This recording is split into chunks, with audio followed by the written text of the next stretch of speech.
نحمده ونصلي على رسوله الكريم اما بعد فاعوذ بالله من الشيطان الرجيم بسم الله الرحمن الرحيم رب اشرح لي صدري ويسر لي امري واحلل عقدة من لساني يفقهوا قولي۔ نمازوں کے علاوہ، خاص مواقع کے علاوہ دن میں جب بھی آپ چاہیں درود شریف پڑھ سکتے ہیں، لیکن عام دنوں کے علاوہ جمعے کے دن خصوصی طور پر درود شریف پڑھنے کی تاکید ہے، کیونکہ آپ نے اس کا خود حکم دیا۔ آپ صلی اللہ علیہ وسلم نے فرمایا، جمعہ کے روز کثرت سے مجھ پر درود پڑھا کرو، جو آدمی جمعہ کے روز مجھ پر درود بھیجتا ہے وہ میرے سامنے پیش کیا جاتا ہے۔ اسی طرح دعا سے پہلے، دعا کے بعد، پھر جہاں کہیں آپ کا نام لیا جا رہا ہو یا لکھا جا رہا ہو یا کسی بھی طرح آپ کا ذکر آئے، وہاں آپ کے لیے درود پڑھنا۔ اسی طرح مسجد میں داخل ہوتے وقت درود شریف پڑھنا، مسجد سے نکلتے وقت درود شریف پڑھنا، پھر نماز سے فارغ ہونے کے بعد درود شریف پڑھنا، یعنی ایک تو نماز کے اندر ہے لیکن نماز سے فراغت کے بعد، پھر اسی طرح ہر مجلس میں آپ پر درود پڑھنا ضروری ہے، پھر اسی طرح صبح و شام کے اوقات میں، یعنی یہ تمام مواقع ایسے مواقع ہیں جس میں آپ درود شریف پڑھ سکتے ہیں۔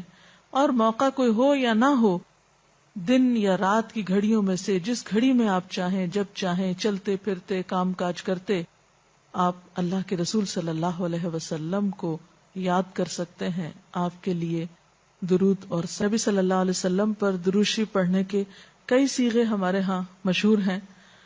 اس میں کچھ تو وہ ہیں جو آپ صلی اللہ علیہ وسلم سے ثابت ہیں، اور کچھ ایسے ہیں کہ جو لوگوں نے بعد میں خود بنا لیے ہیں۔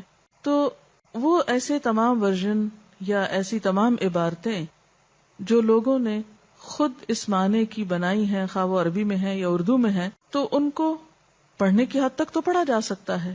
یعنی اگر نثر میں کوئی ایسی عبارت موجود ہے جس میں آپ صلی اللہ علیہ وسلم کے لیے دعا کی گئی ہے یا آپ کی مدح کی گئی ہے یا آپ پر سلام بھیجا گیا ہے، خواہ وہ نثر میں ہو یا شعر میں، تو اس میں حرج تو کوئی نہیں۔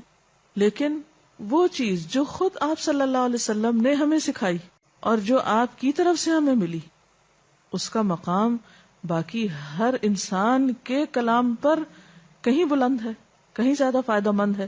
تو وہ درود شریف جو مسنون ہے، وہ صیغہ جو آپ سے ثابت ہے، اس کا پڑھنا افضل ہے، وہی اصل درود ہے۔ اور باقی تو انسانوں کے خیالات یا جذبات کا اظہار ہے، خواہ وہ شعر میں ہو، خواہ وہ نثر میں ہو، خواہ وہ اردو میں ہو، خواہ پنجابی میں ہو یا کسی اور زبان میں ہو، وہ تو پھر انسانوں کے کلام ہے نا۔ تو جس طرح اللہ سبحانہ و تعالیٰ کے کلام کو باقی تمام انسانوں کے کلام پر فضیلت ہے، اسی طرح نبی صلی اللہ علیہ وسلم کے کلام کو بھی باقی انسانوں کے کلام پر فضیلت ہے۔ ایک عام شاعر کتنی بھی خوبصورت بات کرے لیکن اللہ کے رسول صلی اللہ علیہ وسلم سے آگے تو اس کی بات نہیں ہو سکتی۔ ایک عام انسان کتنے بھی خوبصورت انداز میں آپ صلی اللہ علیہ وسلم کا ذکر خیر کرے، لیکن وہ اس کے برابر تو نہیں ہو سکتا جو نبی صلی اللہ علیہ وسلم نے خود ہمیں دیا۔ تو بہترین صیغہ وہی ہے جو ہم نماز میں پڑھتے ہیں، جسے درود ابراہیمی کہا جاتا ہے، اور اس کا پڑھنا باعث اجر و ثواب ہے اور اس میں کوئی شک ہی نہیں۔ اسی طرح یہ چونکہ تھوڑا طویل ہے تو اس کو مختصر انداز میں بھی آپ پڑھ سکتے ہیں۔ مثلا صرف اگر آپ صلی اللہ علیہ وسلم کہہ رہے ہیں تو یہ بھی درست ہے، یہ بھی درود شریف مکمل ہے ایک طرح سے، اگرچہ مختصر ہے۔ اسی طرح اللہم صلی وسلم علی نبینا محمد، یہ بھی آپ پڑھ سکتے ہیں۔ صلی اللہ علی النبی الکریم کہہ سکتے ہیں۔ تو مختصر ہو یا درود ابراہیمی کچھ طویل شکل میں ہو، اصل چیز تو ذکر میں مشغول ہونا ہے۔ تعداد میٹر نہیں کرتی، جتنا وہ احساس اور جذبہ اور عقیدت جو کہ درود شریف پڑھتے ہوئے آپ صلی اللہ علیہ وسلم کے لیے ہماری ہو سکتی ہے۔ تو ہمارے لیے دن میں بے شمار مواقع ایسے ہوتے ہیں کہ جس میں ہم درود شریف پڑھ سکتے ہیں۔ سب سے پہلا موقع تو خود نماز کا موقع ہے۔ اس وقت تک نماز مکمل نہیں ہوتی جب تک ہم اس میں درود شریف نہیں پڑھتے۔ پھر اسی طرح عام نمازوں کے علاوہ نماز جنازہ میں بھی درود شریف پڑھا جاتا ہے۔ پھر اذان کے بعد درود شریف پڑھا جاتا ہے۔ آپ صلی اللہ علیہ وسلم نے فرمایا، جب مؤذن کی آواز سنو یعنی اذان سنو تو وہی کہو جو مؤذن کہتا ہے، یعنی اذان کا جواب دو، پھر مجھ پر درود پڑھو۔ یعنی اذان کا جواب دینے کے بعد جب اذان ختم ہو جائے تو کیا کرنا چاہیے؟ نبی صلی اللہ علیہ وسلم پر درود بھیجنا چاہیے، کیونکہ مجھ پر درود پڑھنے والے پر اللہ تعالیٰ 10 رحمتیں نازل فرماتا ہے۔